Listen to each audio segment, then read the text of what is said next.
This video is for the church, and if you're a born-again believer, I'd like to give you this perspective because I think it's kind of encouraging. In Revelation chapter 1, we see some pretty cool things that happen in this chapter, but we're going to be focusing on chapter 1, verse 12 and 13.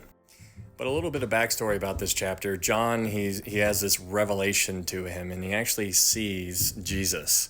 And this is the glorified, in his glorified form, which had to have been crazy because John fell down as if he was dead. So that's how powerful whatever John was seeing actually was. He fell as if he was dead.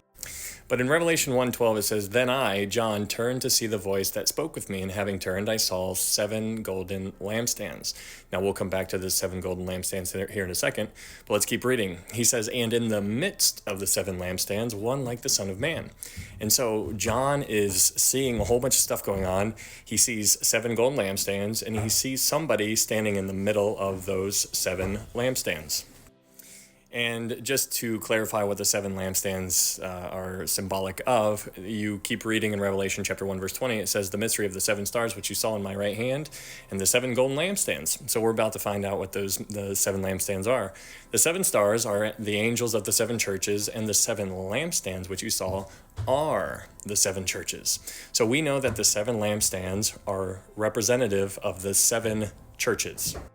And here's where it gets kind of cool, because back in Revelation chapter 12, Revelation chapter 1, verse 12, where we see the 7 golden lampstands being introduced to you and I, we see very specifically that John describes where Jesus, the Son of Man, was standing. And he's standing in the midst of the 7 lampstands.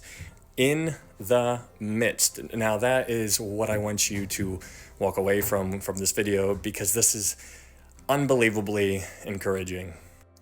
To paint a little bit of a more clear picture for us, the word midst can mean middle, midst, or midst of, or amongst. But if we use the word middle and we apply that to that verse, then all of a sudden this verse says, "And in the middle of the 7 lampstands, one like the Son of Man."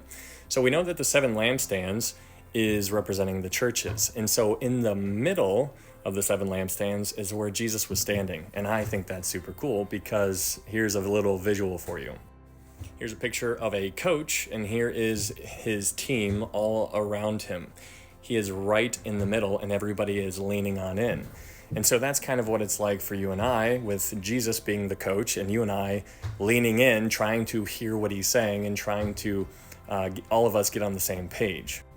Except a little bit more accurate depiction of how you and I are from his point of view is that this is you and I. These children are all the churches, in a sense. And that, if you're trying to visualize those churches where we are at, like children, children of God, sons of God. And there's the adult in the room, which in this analogy is Jesus. And so it's really kind of cool to see where Jesus is standing, and he's in the middle. In Jeremiah chapter 23, verse 23, it says, "Am I a God near at hand, says the Lord, and not a God afar off?" He is not a faraway God. He is right there. He's right there in the middle. He is right there in the middle. And so I don't know which of those 7 churches describes you specifically. You have the 7 churches there in Revelation 2 and 3. You have Ephesus, Smyrna, Pergamos, Thyatira, Sardis, Philadelphia, and Laodicea. You have those churches there. And I don't know. I don't know which one you relate with right now. But we need to recognize that he is not a faraway God. Jesus is not a faraway God. This picture is he is right there in the middle. He is right there. It's almost as if he's wanting us to be on the same team, which, seeing this picture here is really, really encouraging for me, because sometimes, I'm sure we've all kind of had this thought before where it just seems like God is very far away, which is, very relatable for me. But we need to recognize that he's not. He's not a faraway guy. He's not a God that's far away. If anything, it's me I've walked away. And so it's never him, it's always us. And so he's right there, though. He's right there. He's right there in the middle of his team. His team, or church, is that's the church. And so we all got the same jerseys on, right? So if we're all on this team, you and I, as born-again believers, we're all on the same team. And our coach, in a sense, using this metaphor, analogy, whatever, is the coach here. And so I want this verse to encourage you to see, or for you to recognize and always remember, no matter what's happening, that he's not a faraway God, and he is in the midst. He's right there in the middle. He's right there. And this, you can even apply this when Shadrach, Meshach, and Abednego were thrown into the fiery furnace. He's always the fourth man in the middle. He's right there. He was right there with them. Even though nobody knew it, nobody can see, we don't understand fully, but he's right there. And he tells us right there. He's like, I'm right there with you. He's like, I'm right there with you. I'm not going anywhere. And so I love that, and hopefully this encourages you as well.